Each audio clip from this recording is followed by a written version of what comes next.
People hold on to war in its variety of forms, whether guerrilla war or conventional or nuclear preparations, because they see evils in the world that they think may merit the risk of vast destruction, that they will not submit to helplessness and powerlessness in a dangerous world. And except for you rare souls here, for most of these people, disarmament is a dirty word. You're all angels and you all know it means beautiful things. But other people hear disarmament as meaning surrender, passivity, helplessness, impotence, cowardice. And they will not give up the only systems of weapons and of fighting that they have confidence in wielding power. And you can tell them that is wicked. And they will say, yes, I know. I prefer to be wicked, to be powerless and helpless. And there's a whole theology that goes with that. And you can tell them it may annihilate mankind, and they say, well, we hope not. That's what we're trying to prevent. At the same time, we're trying to prevent our political annihilation or the extension of political slavery. And all kinds of things have risks.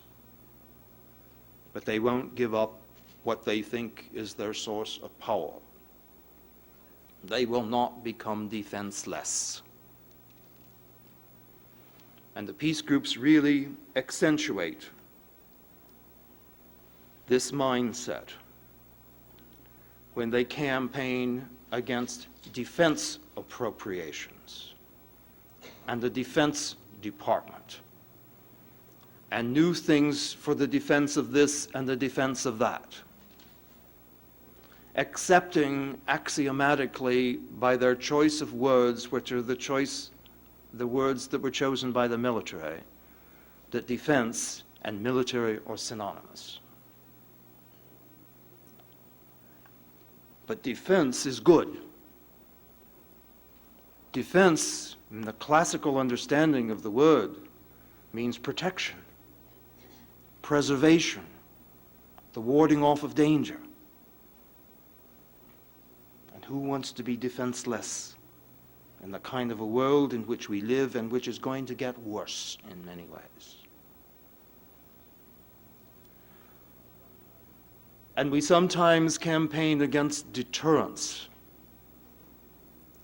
But deterrence simply means being strong enough that the other side isn't likely to attack you because they think they won't get what they want and it will cost them too much. It's not necessarily tied with nuclear weapons or even conventional weapons. If you don't believe that, imagine you're some nouveau riche capitalist that's just inherited 2 factories from a great Aunt Tilly. And one of them's in a situation where there's no trade unions, where the workers have no experience in organizing together. They haven't got a clue how to do so, much less contacts with CBS and ABC and the Los Angeles Times and so forth to publicize their case. And the other one is just the opposite. They're well organized, have a big strike fund, very savvy, all kinds of political education and contacts with politicians and the media. And the financial condition you think requires you to cut the wages in one of the factories. Which one are you going to cut the wages in? You see? You would have been deterred by the organized strength of the workers in the second plant. So deterrence doesn't have to be military, let alone nuclear. And yet the identification of military and nuclear with defense and deterrence is so widespread that for most people they are synonymous terms. But military in many situations cannot defend in terms of protect. Maybe it never could, but it certainly can't now. The old idea that you would mass troops and weapons at the frontier and hold off the hordes so they would not enter your land, would not destroy your cities or annihilate your population. That possibility of effective frontal defense was abolished decades ago. Only people just haven't noticed. It was at least the time of World War I when they first developed airplanes that could go over the top of the frontier. And later, as they developed a variety of tanks that could smash through the frontier. Frontal defense by military means has not existed since then. As the great annihilation of much of Europe in World War II demonstrates, the massive bombings, the blitzkriegs, the V2s, and all the rest, meant that military and defense were no longer identifiable. And with the extension of nuclear weapons and intercontinental ballistic missiles and all of the rest, defense and military have become more and more separated. So much so that it's only some people who think that you can really use nuclear weapons with the capacity of winning, and then you have to examine what is winning, you see. And the victor of a nuclear war cannot really be claimed to have defended his or her society. And if we simply repeat the slogans and cliches of the past movements of panacea, we will not be able to reverse directions. And that means we don't just get out the old poster signs and pamphlets and rejiggle them a little bit. Instead of having the march from San Francisco to Moscow, we have it from somewhere else to somewhere else, as though marching across the country is going to abolish nuclear weapons. Or as though preaching this political doctrine of salvation is going to have the nuclear walls of Jericho disintegrate. But there are resources on which we can draw if we understand a bit the nature of the problem. And to underline that for a moment, what I am saying is, in the modern world, the great dangers of dictatorships and genocide, international aggression and oppression are such that people and societies require means of fighting. They require means of defense. And even those of you who maybe are cringing a little bit at those words, relax. Most of you have had defense policies all your lives. Certainly against your spouses if you're married or living with somebody, certainly against your parents, your boss on the job, and all kinds of other situations. And if it had not been for your capacity to assert your own individuality and to refuse to submit to whoever was the local tyrant around you, you wouldn't be the person you are today. And if it's good for individuals, it's good for groups, it's good for oppressed groups, and there's no reason why it's not good for very large human families we call nations. So we need defense. We need means of liberation. We need means to be able to defeat attempts at genocide. We need means not to coexist with tyranny, but to disintegrate tyranny. A far more radical perspective than a lot of our right-wingers have yet caught on to. And that means we have to go back and look again at the whole situation. We need to have an understanding of the nature of power. Now, a lot of people go around on the assumption that power derives from violence. That slogan that was popular a number of years back, that power comes out the barrel of a gun, that unfortunately someone who was a self-styled revolutionary was mouthing. He should have known better. Because the doctrine that power that comes out the barrel of a gun is not a humanitarian, much less a socialist doctrine. It's a militarist and a fascist doctrine. And besides, it isn't true. Where do they get the gun? Who holds the gun? How many guns do you have to have? Where do you get the ammunition? How are all those people supplied? Power, in fact, comes from people, from human institutions, from the cooperation and obedience of people. You can imagine yourself perhaps in a nudist camp. Maybe some of you wanted to set up one, or maybe you already have. But this is a political nudist camp. It's used as instruction in Political Science 101. And into that camp you can bring all the people you wanted to on your own. That's all right. They have to wear masks, though. But you're also going to have a number of other people there wearing masks. You're going to have Mrs. Gandhi there, and you're going to have Genghis Khan there, and Adolf Hitler, and Tamerlane, and George III, and George Washington. Just get all the Georges in there. And anybody else, including the great slaughters and tyrants and murderers of history. And all they're going to be wearing is a mask. How do you pick out who have been the tyrants and murderers of history? Providing you got a proportional age range and body shapes and sizes, not only the ones that you admire, but the others that you don't admire, the ones that bulge all in the wrong places, etc., etc. You see, you can't tell. But supposedly the power that they wielded should have made them 100 feet tall and have 5 heads, 14 arms, and all the rest. But some of them are even in worse shape than the people that you never heard of before. The lesson is very simple but very profound. That the power that these rulers have wielded is not and was not ever theirs. It came outside of themselves. They were born the same screaming brats that you were all born. They had no super intelligence or a tremendous physical power. They weren't transplants from another planet.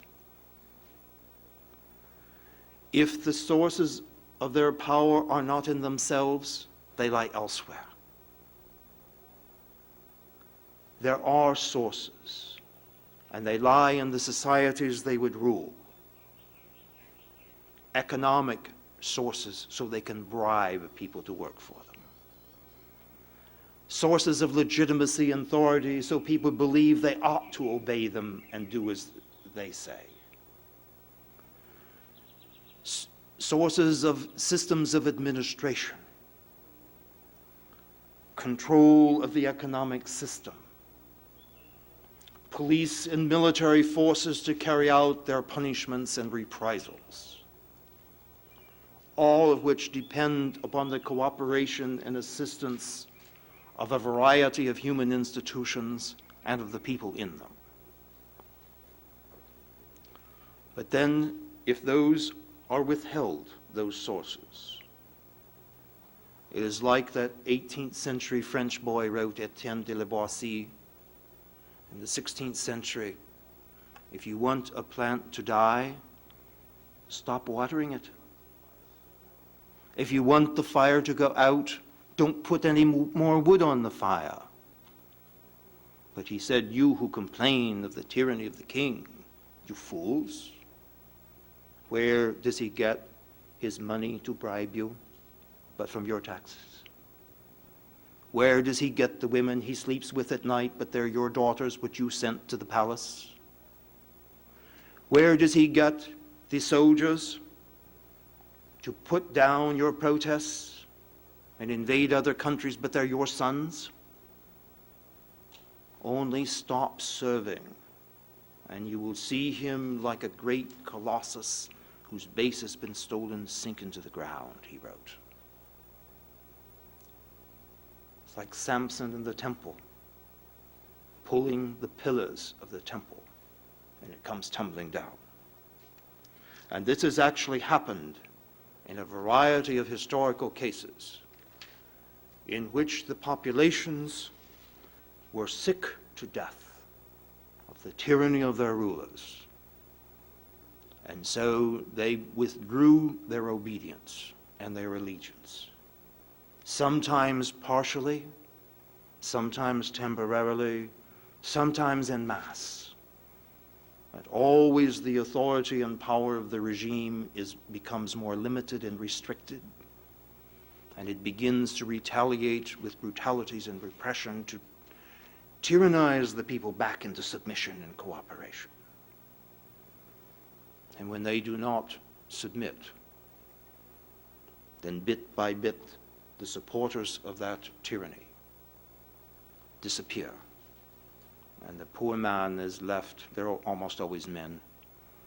The poor men are left sitting in the presidential palace or the railway carriages, poor Tsar Nicholas, issuing orders, put down the revolution tomorrow, and nothing happens. Because even the army has walked out. That's how the dictators of El Salvador and Guatemala were dethroned in 1944. They didn't need a guerrilla war to do it. That's how the Shah was undermined in Iran, which is not to apologize for what's going on there now. That's the kind of struggle that the Poles have been waging now for over three years. That's the kind of struggle that has now begun in Chile, where many people said it would be impossible. This is the kind of struggle that was waged in Nazi-occupied countries, in Norway, with the teachers and others, in Denmark, efforts to save Jews, many of whom were saved by nonviolent non-cooperation of somebody whose help was needed for their annihilation, who refused, often the Jews themselves. This is the kind of struggle that's gone on in a variety of countries in Eastern Europe ever since 1953. It has a power and a capacity because it is rooted in that simple insight into power. That social systems and political systems and governments and tyrants cannot continue to exist without the obedience and the submission of the people they would rule. And sometimes the people have been smart enough to realize on their own that they can withdraw that. And then the end is in sight. And you don't have to become a saint first to do it. You've heard all of the stories why people cannot be nonviolent. Well, this kind of struggle cannot succeed because we got the wrong kind of social system, the wrong kind of economic system, we've had the wrong kind of education, we've had the wrong kind of family structure and of parents and toilet training and all the rest of them. And yet nonviolent struggle has happened and keeps recurring. So all of this nonsense that this is impossible except under some future condition, or you adopt a new religion or a new way of life, it's going to remake human nature, we'll just throw all that out in the garbage because that's where it belongs. Kenneth Boulding had something, with all due modesty, he calls Boulding's first law, which that which is possible, which I think he stole from the Greeks. Nonviolent struggle is. So forget all of the arguments that it can't be. It has occurred in the worst possible circumstances, where by all rational calculations it should never have been possible and has occurred there. It therefore can be, it is at present, it's going on in Poland, it's going on in Chile, it can be in the future. All you have to build on is not the conversion of people to Quakerism or anything else, not even to love of humanity and turning the other cheek. It's much cruder. That's all fine if you can reach those goals. Beautiful. Go ahead, and we hope we'll be behind you soon. But right now, all we have to build on is your plain capacity to be stubborn and obnoxious. your ability to refuse to do the things you're told to do. And if there's anything most of you are good at, it's that. And some of you are also very good in doing things you're told not to do. And you were good at this when you were a little brat. You know, remember the times you wouldn't take out the garbage? You see, oh, I'll do it later, you know, and so forth and so on. It's beginning of a refuse workers' strike. Or the time you wouldn't clean up your room, you see. Always, if you were driven to it, you picked up 2 or 3 things and threw them in a pile behind the door so they wouldn't be seen, but the rest of the mess you left. Stalling and procrastination as a deliberate technique of resistance. Or you got mad at whoever was selling candy at the local store and you wouldn't buy any more from that so-and-so. Yeah, economic boycotts. See? Or when you really got mad, particularly they were serving spinach that night, you refused to eat. Hunger strike. And your dogs are good at this. Mine are superb at it, you know. Some dogs, if they're told to stay down off the sofa, so anybody around, they stay down off the sofa. But you come in a hurry, if you rush over there, you can feel how warm that sofa is. See? That's non-obedience without direct supervision. It's a particular method in my book. The Chinese used to do it against their foreign invaders and the emperor, and most of you do it on the freeways all the time. If you think the police are behind you, you slow down to whatever's the speed limit. Otherwise, you go on up. It's the same principle. Now, we can build on this capacity to be stubborn. And we can draw upon these historical cases where people have used this kind of resistance. And we can not take the dictatorships at their word, that they're as powerful as they tell us they are. That's what our governments have done for decades. And when the Nazis and the communists said, we can remake human nature, that once we're in power, you will never be able to turn the clock back. And we believed all of that nonsense, and it was part of the justification for building nuclear weapons and the terrible risks that were involved after World War II, that if ever communist regimes took over, they would mold the new generation, and it would be impossible that the new generation would be so brainwashed that that system could ever be undermined. And yet it's the young people who are causing the troubles over there in many cases. It was the young people who had grown up in that kind of education in Poland and Czechoslovakia who were in the forefront of the resistance. And those systems have a whole series of incapacities and weaknesses which tend toward their radical change or even disintegration given time, even if you don't know anything about how to resist them. But being confronted by military systems from the outside helps them to maintain that solidarity and support, which otherwise would be falling apart. These kind of cases of resistance, I call nonviolent struggle or nonviolent action. It's, forgive me, separable from the ethic. If you can believe the ethic and as well, fine. But if you don't worry about it. Because most of these historical cases, the people who've taken part in them and even been the leaders have not believed in a nonviolent ethic. But they used their heads. It's a similar thing as in wars. People don't believe in violence as a way of life or violence as a moral principle. They believe that for the immediate conflict and certain other foreseeable ones, violence is the way to go because it has the only chance of producing success. So although they wouldn't come home and slaughter everybody in their family and everybody in the local church and so forth because they believed in violence universally, but they can go to war and use violence. Similarly, people who are not able to be loving and altruistic and forgiving to everybody all the time forever can use nonviolent forms of struggle for the particular needs and the particular situations. It doesn't mean if you got caught in the barroom brawl, after this struggle's all over, you wouldn't slug somebody. But it means that you don't have to wait until you reach that high level of attainment of spirituality or psychological development or whatever it is in order to give up violence in politics. You give up violence in politics because it's really not a brilliant way of proceeding. And you've got a better way of fighting to achieve your goals, and one that's not going to destroy humanity in the process. This type of struggle, from the Gandhi film, I suspect most of you have seen, I hope you have, was used in India, but it didn't originate there. Gandhi didn't originate it. Gandhi knew about Chinese economic boycotts of American products around 1905, 1906. And he said, it must be admitted we have learned this method from the Chinese. And he knew about Irish economic boycotts and Irish peasant resistance. He even knew about American colonial nonviolent resistance. There's more than most Americans know about it.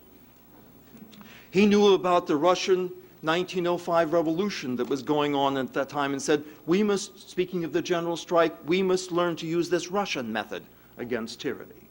And he knew about religious and ecclesiastical disobedience and civil disobedience and Thoreau's essay and all the rest, and he put it all together. And he said, we can struggle, this was in South Africa, by these means to right the injustices under which we suffer. And he was in many ways a strategic genius, but he wasn't an innovator. This type of struggle goes back many, many centuries, I suspect, to the first human beings, because one of the first things mates can do with each other, apart from one or two other things, is to refuse to talk to each other or to walk out on each other, which are nonviolent actions, and however unhappy those occasions may be, they're preferable to murder. Peasants have used this kind of resistance in their struggles for many centuries. Back from the Roman Empire, we have records of this kind of thing. The plebeians of ancient Rome, when they weren't getting their civil rights, decided they would take charge. They would simply walk out and establish their own city on a separate hill. And the very fact that they did this meant that Rome came to a standstill, because they were doing all the work. The patricians were just, enjoying themselves and having meetings of the Senate and all kinds of things like this, but the people who did the work walked out. Suddenly the Senate discovered there was great merit, and these people had really misunderstood them, and if only they would come back, they would do what they had intended to do to put the situation right as they had originally planned. This type of struggle was used just after World War I in Germany. First of all, in the defeat of the Kapp-Putsch, the coup d'etat in 1920, when the monarchists and militarists proposed to oust the new Weimar Republic, and they found that although they could occupy Berlin, and although they could spread their Freikorps troops around, nothing much else happened. They couldn't even find a typist to type the press release for the newspapers, because the typists had not only stayed home, but they had locked the typewriters in closets in a variety of other places. And when they went to the Reichsbank to get money to bribe people with, they said, who's this Dr. Kopp? He's not on our list of approved signers of authorizations for money, and they refused to give money. And the people went on general strike, and the civil servants stayed home. And finally they found that their apparent success had been a political ambush, and they could not rule. And so they eventually, one of them fled to Sweden, another one surrendered, and the troops pathetically marched out of Berlin, jeering and sometimes even shooting at a few people on the way out. But the coup was over. The same type of resistance improvised for national defense purposes in the Ruhr occupation by the Belgians and the French. A very complicated situation, and certainly not total success for the Germans, but the French and Belgians eventually got out, and the Poincaré's government in France was defeated in the next general election, in part because of popular revulsion against the brutalities that the French had committed in the Ruhr. The various Nazi-occupied countries, this was an important factor. It kept the corporative state from being established in Norway. It kept the schools from being used for Nazi indoctrination. It saved the lives of many Jews. There was general strikes in the Netherlands and in Copenhagen, in Copenhagen case, against the brutalities of the Danish fascists during the occupation. In Eastern Europe, beginning in 1953, the two-day East German Rising. Later on, in the mid-50s, unrest in Poland, 56, 57.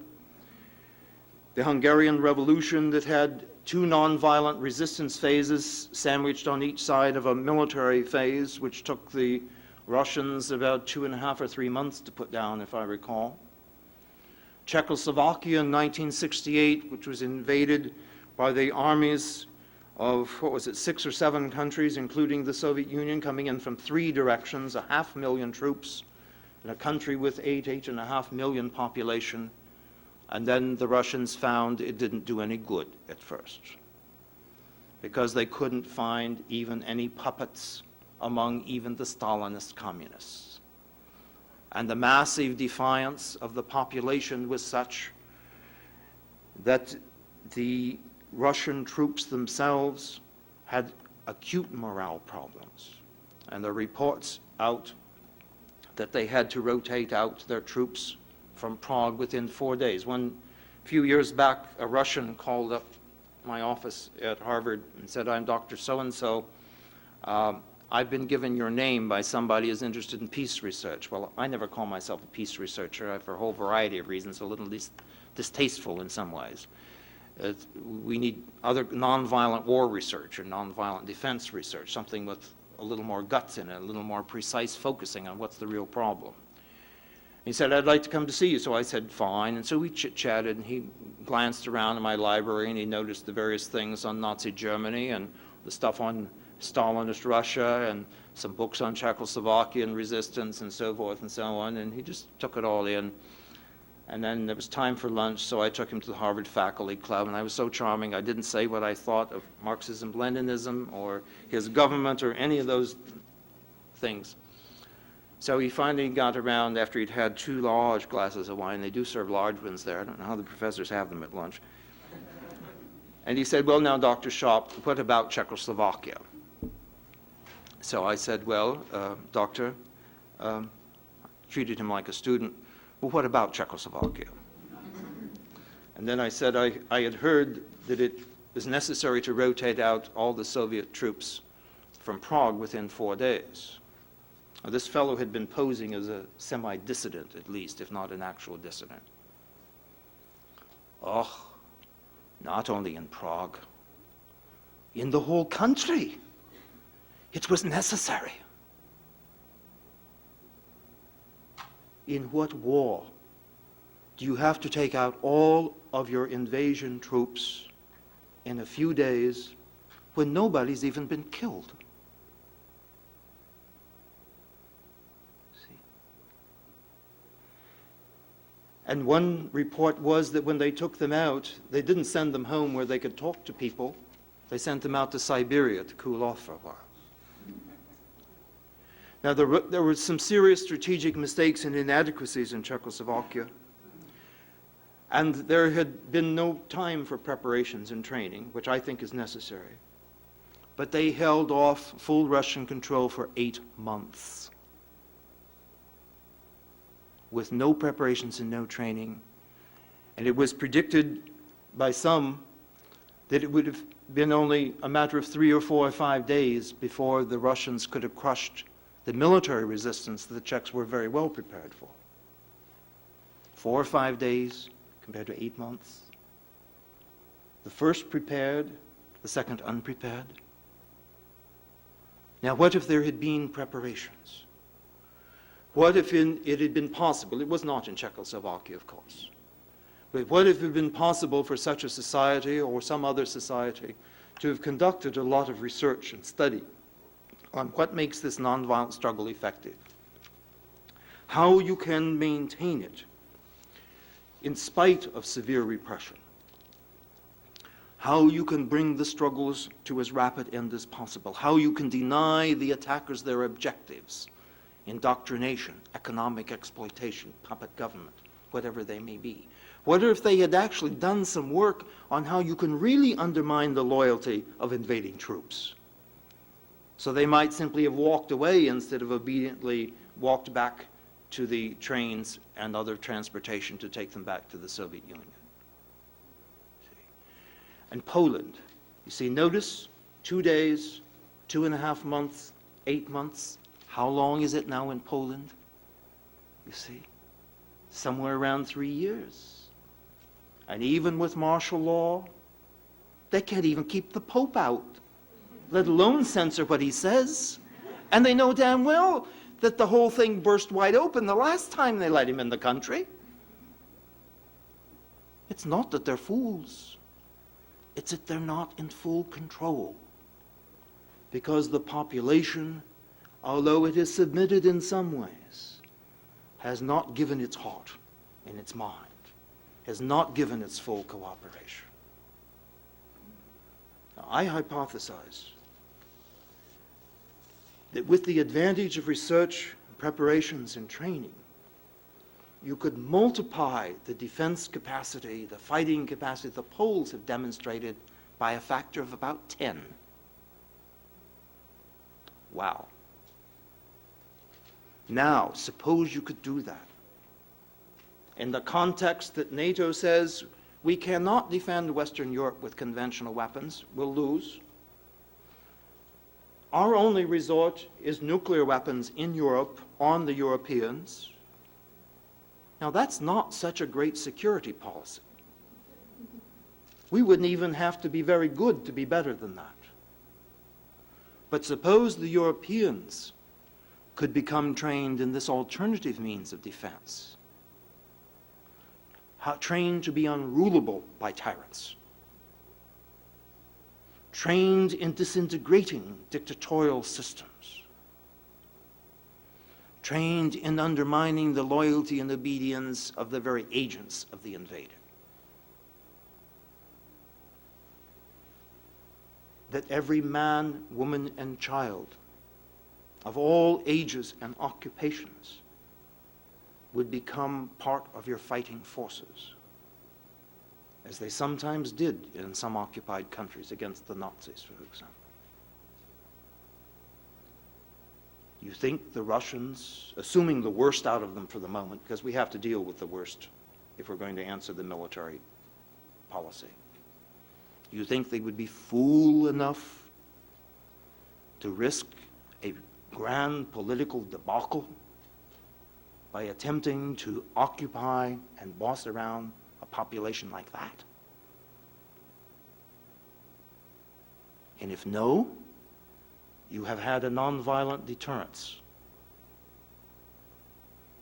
And if they were fool enough, they would have to be taught a lesson or two. And there are already signs they might not be able to rely upon their own forces.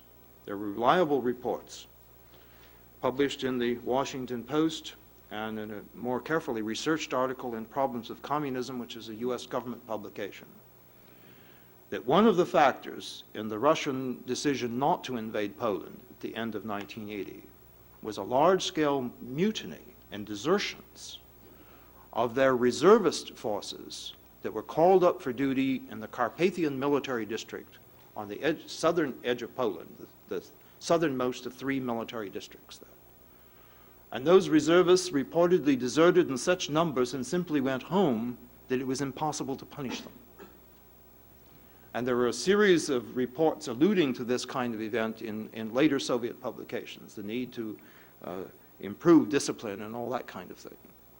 And this reportedly was a major factor in strengthening Brezhnev's hand, who was opposed to invading Poland, against the hawks in the Kremlin that were in favor of invading it. An army like that should be easy target in many ways, but there would be many problems. Now, suppose we learn to adapt this type of struggle so that we can adapt it for new purposes of national defense, so it can become a more efficient defense policy for Western Europe, so the Europeans could defend themselves, and we would neither have the reason, nor, if some of you prefer, the excuse for being over there and dominating Western Europe with military capacity. And Japan could do something similar. And we need to examine what would be the relevance of this for countries like Spain that are threatened with internal coup d'etat. Sometimes it's a military coup d'etat.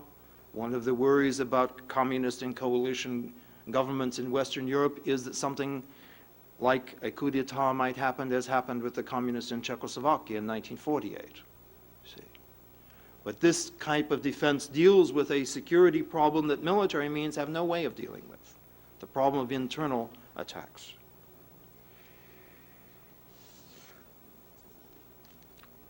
There are signs of hope.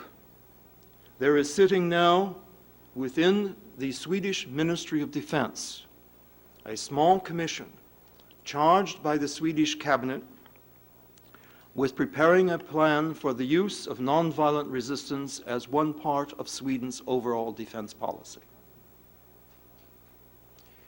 In the Netherlands, last year, a government commission reported, to which I was one of a few foreign advisors, recommending research into this policy, suggesting 10 particular projects that could be undertaken in a particular budget.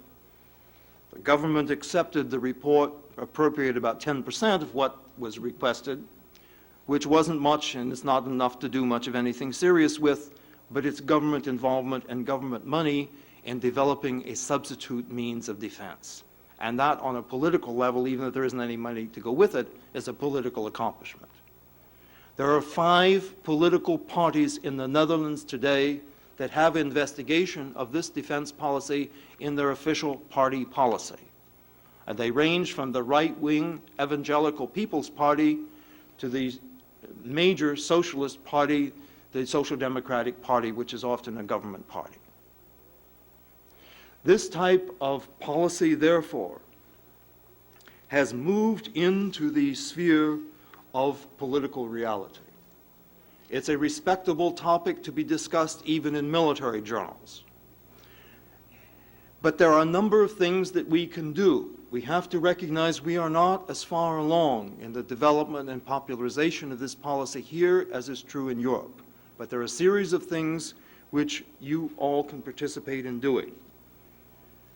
They start modestly. It's a very modest and somewhat conservative sequence of events which, if achieved and carried out, would help us toward a stage of cultural and political transformation. The first step is your own self-education. Don't believe a word I say. Don't let me con you into anything, because you can go to an opposite viewpoint tomorrow and somebody else will talk you into that. Learn to think for yourselves. That means you have to study about this approach. Study individually, join a study group, and by the way, well, I'll come to that in a second. Don't let me forget. Since you all know exactly what I was going to say, right? Then we need informal public educational efforts, including the promotion and sale and distribution of pamphlets and books on this topic, getting them into libraries, a very simple objective that an individual or committee can work on, getting this stuff into every public and college and school library in the whole area. A number of people have told me the first time they came across this idea, it was quite by chance in a library. That helps to spread the knowledge and the availability of this kind of information. We have videotapes that are now available on this approach, financed, Mr. Reagan would not be happy to know, by the U.S. Department of Education, the Fund for the Improvement of Post-Secondary Education. It's called Alternatives to Violence. And there's an address I can give you people. Unfortunately, I don't have brochures on that with me, but if any of you are interested in that toward the end, I can give you that. I see some of you grabbing pens already. It's simple. WTL, Box 351, Primos, P-R-A-M-O-S, Pennsylvania, 19018. WTL, Box 351, Primos, Pennsylvania, 19018. Ask for the brochure on the videotapes on alternatives to violence. With the right kind of content, newspapers and magazines are often willing to carry articles on nonviolent struggle and alternative means of defense. And we ought to be ready to take advantage of that, but we have to have something good to offer them. No dribble, no incompetent writing, not from people who don't know yet what you're talking about. You got to study first. Radio and television stations are often open to this kind of discussion to a remarkable degree, and sometimes it gets first billing on particular shows.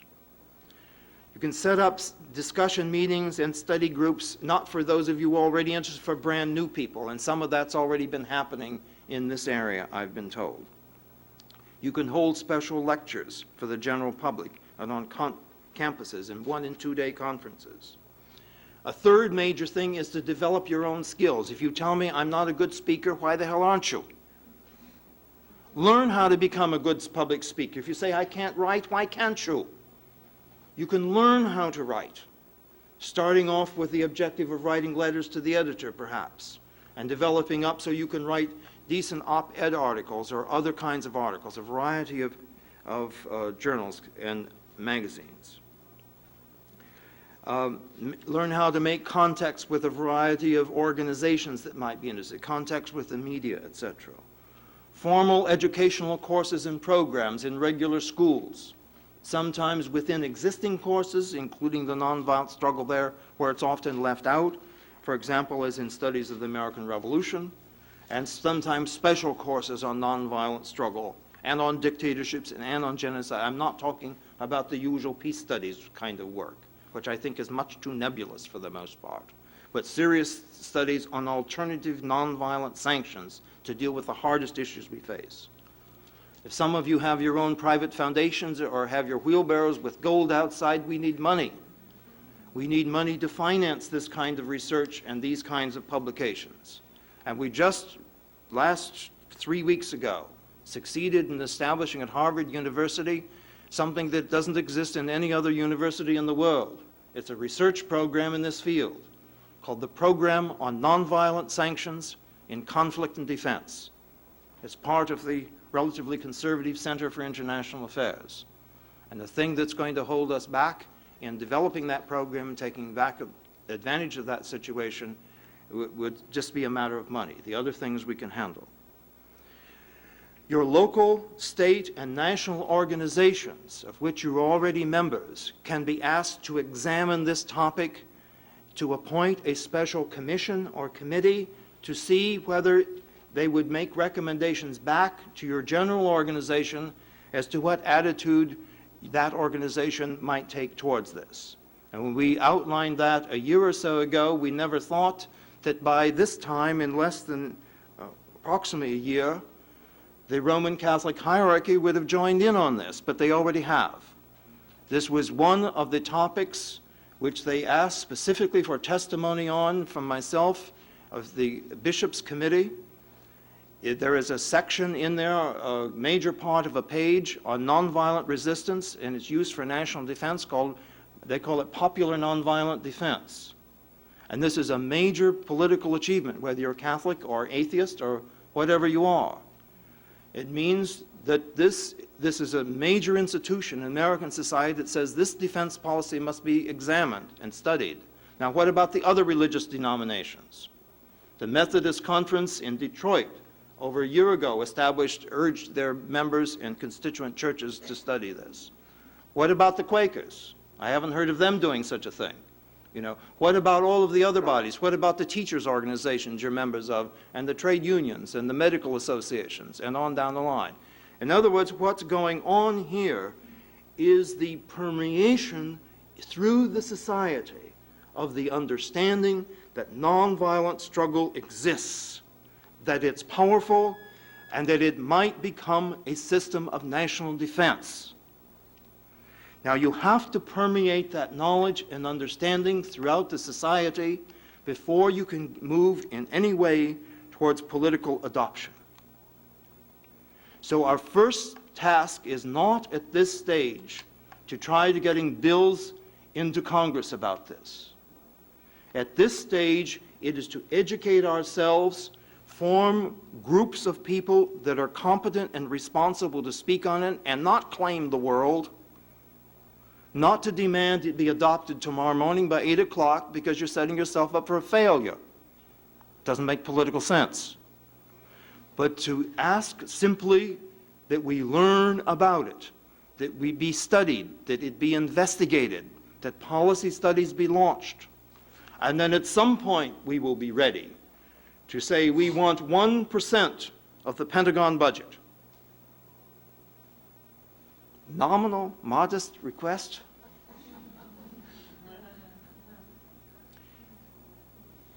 But even with much less than that, we can move ahead. But that stage of political involvement in this policy, which the Dutch and the Swedes have already reached, you see, we are not there yet. So we must lay the groundwork first. So these preliminary steps will lay that groundwork. Now, if this is of interest to you, I've got a suggestion that a couple of you, some of you are carrying notepads and so forth. I didn't ask for permission to this, so if this is against the rules of the conference, it's all my fault. If you would pass those around, if those of you are interested in study groups or copies of a newsletter on this approach, if you would sign your names and addresses and indicate, maybe at the top of the thing you can indicate study groups, X, newsletter, X, and you can put X's there because some people want one and some another. And then we'll get you copies of the newsletters by the new organization called the Association for Transarmament Studies, based in Omaha, Nebraska. This comes from the heartland of America. And weirdly, I don't know quite why, most of the interest in this policy has not been on the West Coast, and it's not even been on the East Coast, it's been in Middle America. Wisconsin, Minnesota, Iowa, Nebraska, Michigan, this whole middle belt. I don't know quite what that says, but it may be something very significant. And if you guys don't hurry up, the Midwest is going to take over the leadership of this kind of thing before you. But if this kind of power has the potential for providing defense more effectively than military means, has the potential for disintegrating dictatorships, for liberating populations, then this is the beginning of something brand new. Rooted in the past, rooted in the noble ideals of a variety of religious and political traditions, but one which you can begin to do something about. And don't ever call this disarmament. Nobody wants to be disarmed except a few of you. And you mean well, and that's all right because you don't mean badly by it.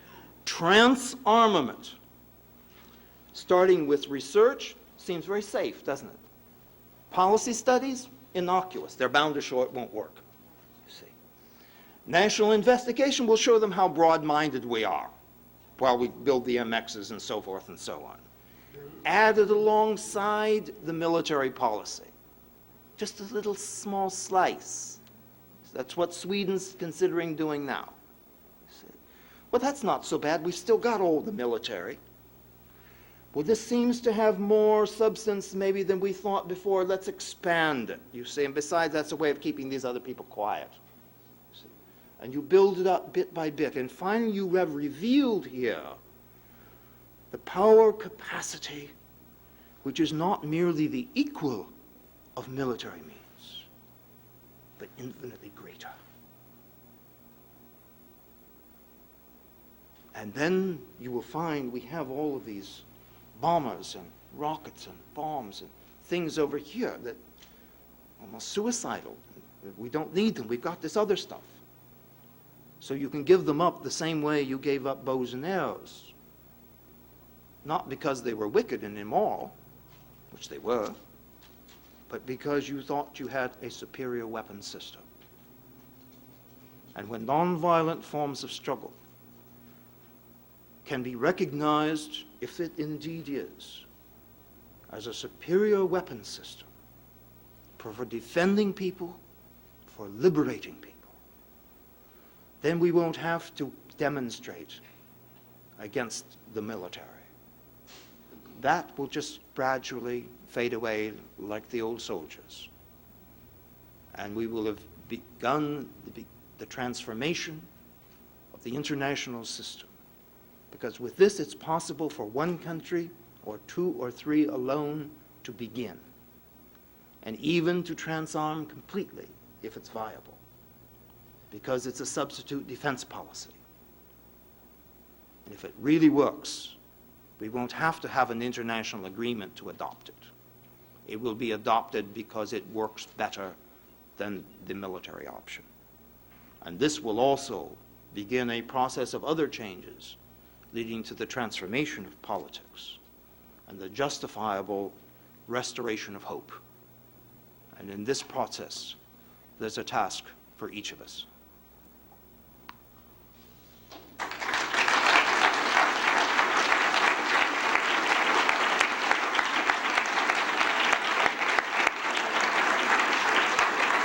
Thank you.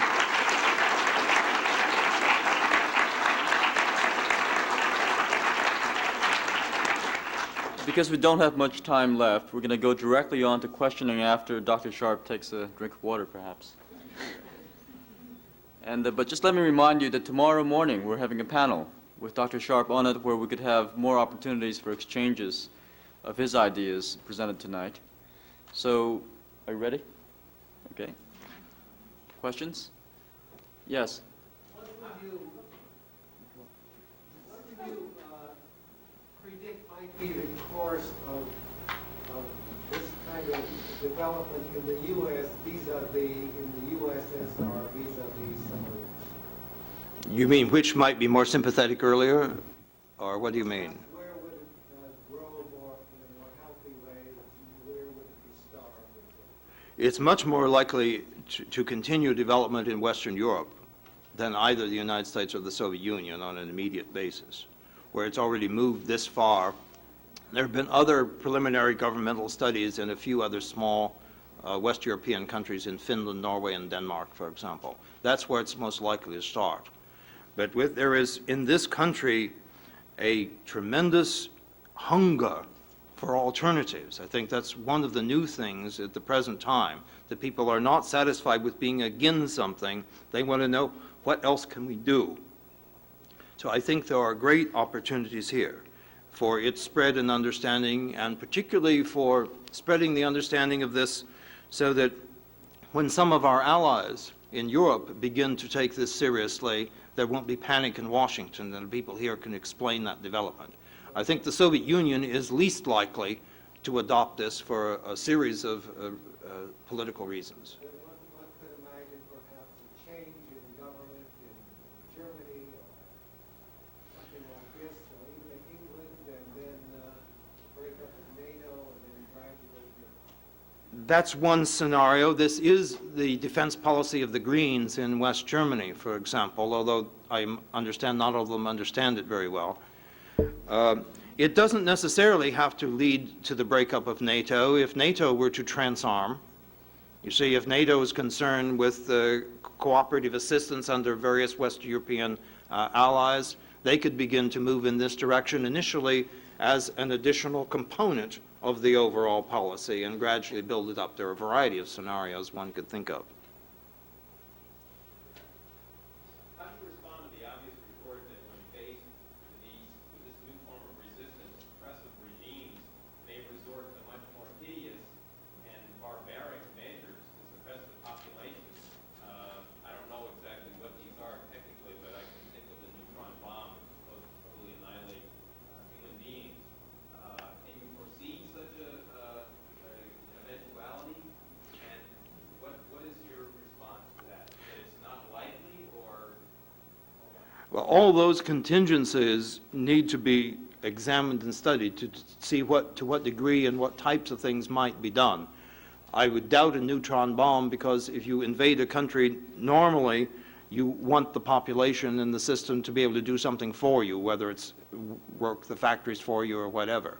But those possibilities have to be considered. I think they're far less likely than you might expect, partly on the basis that historically nonviolent struggle has, although it has suffered serious casualties, people do get killed this way, and all kinds of brutal things happen.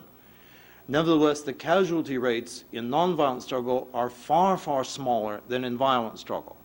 And the chances of the kind of weaponry of which you speak being used in this, I think, are far smaller than in military conflicts.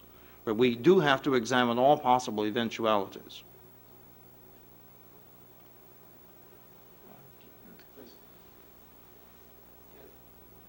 I have 2 points. One, it's not entirely received, but I see this happening here in California, the spirit of what you say. And the one thing that I focus on as an example is Proposition 13, which is not a military gesture, but it's a gesture of civilian protest to what they see as an unjust situation. So it can work both ways.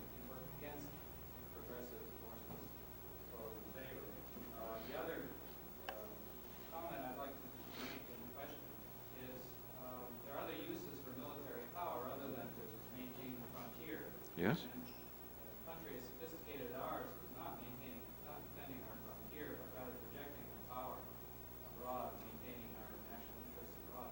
How does your approach address that situation? You're quite right. Did you all hear? Okay.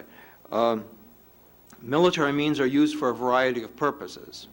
For considerations of time, which I wasn't too good on at that, I was eliminating discussion of a variety of those other purposes. They're used to invade, to occupy, to oppress, repress, et cetera, and all those factors have to be taken into consideration. But we might, this euphemism of project our power, you see, it's 1984 terminology. If we're there to help other countries defend themselves or to deter attack on those countries, let's call it that. If we're there to intimidate other countries to exploit them economically, let's call it that, and call it imperialism, rather than projecting power, you see. And it may be that the American public will have to decide at some point, do we want a system that can defend us, or do we want a system by which we can threaten and intimidate other countries throughout the world? And I think that I have enough confidence in the American people that if we're faced with that choice, we needn't worry. But we do have to examine the present uses of those other forces of military capacity. We have to learn to live without the Middle Eastern oil. We've already reduced our reliance on Middle Eastern oil. We should be doing other things to make ourselves as self-reliant, not only energy-wise, but in other ways economically as possible. And then you're not subject to the control of other forces throughout the world. Sir? The point I have being concerned about the program is that why would the government adopt this policy of a